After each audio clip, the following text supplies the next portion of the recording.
And on behalf of Code Pink, Gold Star Families for Peace, and Troops Out and Fast, we want to welcome you to what is an historic hunger strike against the occupation of Iraq.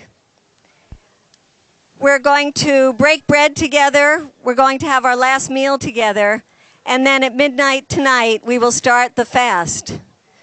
When we first put out this idea, we had no idea if we would be 2 people, 3 people, 4 people, and lo and behold, raise your hands if you're participating in this fast. This is just a small representation. There are over 3,000 people who have signed on to the Troops Home Fast. They're not only from all over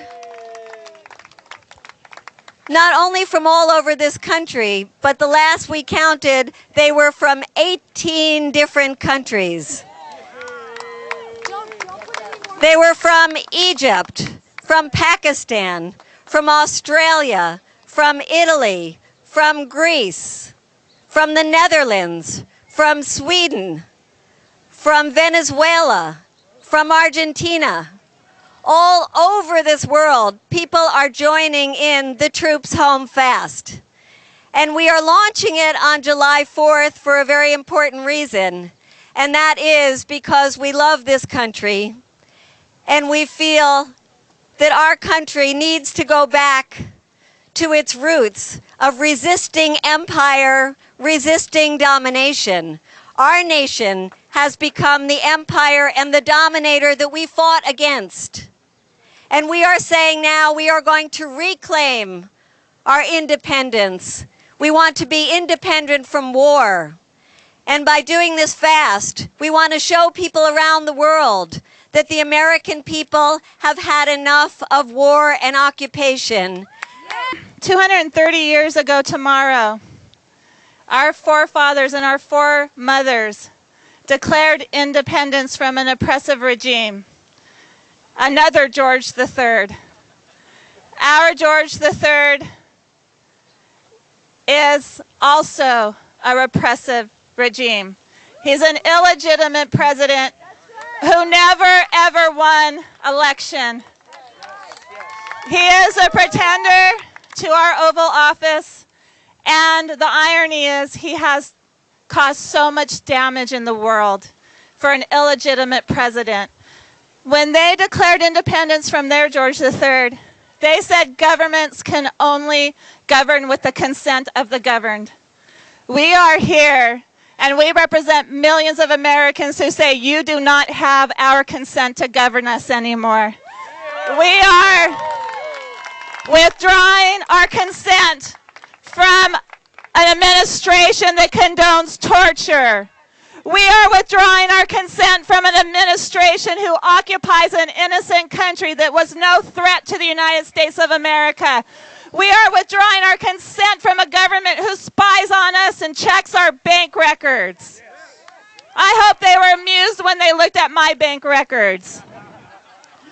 And we are here to declare independence from war and occupation and oppression.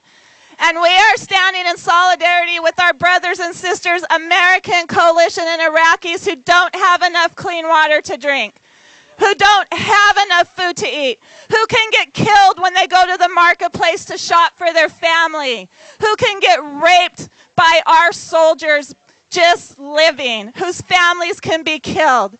This war is a war crime, and our soldiers trying to survive are committing war crimes. We need to bring our troops home. We need to do everything we can to save our soldiers and to save the people of Iraq from our George III. John Adams said that 1/3 of the people living in the colonies in 1776 backed the king. They were called Tories. They were against the revolution. Another 1/3 was indifferent, and 1/3 backed the revolution. In New York region, he said as many as half preferred to live under a king. They were comfortable living in a liberal, democratic, relatively speaking, empire, a rich empire, the mightiest empire. But the fact is that on July 4th, 1776, people pledged their lives, their fortune, their sacred honor to a new concept of patriotism, and that was patriotism to self-government without a king, to a government, as they finally demonstrated with the Constitution, which is being ripped up by the occupants of the building behind me. I'm a reverend who loves to eat, but today or at midnight tonight, I will give up that luxury. Because unfortunately, as my detractors might say, George Bush won, get over it. Saddam lost, get over it. What they don't understand is that Casey Sheen is dead. I can't get over that. Specialist Jennings is dead. I can't get over that. The Marine who was killed this morning, I can't get over that. The over 2,500 soldiers who are dead, I can't get over that. But thousands who now don't have legs or arms or who are mentally ill, I can't get over that.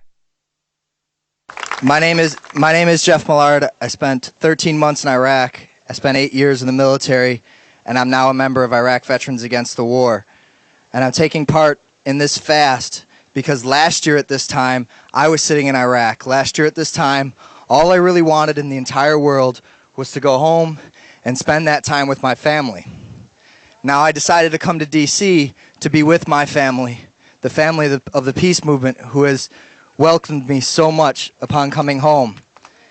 And that is why I have decided to fast, to let my brothers and sisters in Iraq know that not only have I not forgotten them, but that I will never forget them, and we will bring you home fast. Thank you. When I did my first hunger strike on a shrimp boat in Texas in 1991, I had an environmentalist friend. He said that was the stupidest thing he ever heard of. He said, people don't do hunger strikes in Texas. He said they might do it in India or they might do it in California. But he totally believed that was the most ignorant thing I could possibly do. And I know for that first week and a half I was on a hunger strike, I was on a shrimp boat in Lavaca Bay, and the only one who knew about the hunger strike was a chemical company. And every day their management would come down the boat and just tell me how stupid I looked on that boat doing a hunger fast. But I want you to know that in 2 weeks, and with no training in a hunger fast, and it was only my belief and passion in a bay, in 2 weeks, I got exactly what I wanted on that hunger strike. And now, 15 years later, I've done 7 hunger strikes. This will be my 8th one, and I feel like I'm 58 years old now, and I feel like everything has led up to this moment, and I will take this one as far as it will go, because I believe our country is in a crisis, and I believe the only way we become peacemakers if we take peace as serious as those who go after war, and we have to put our life on the line, and I'm willing to do that.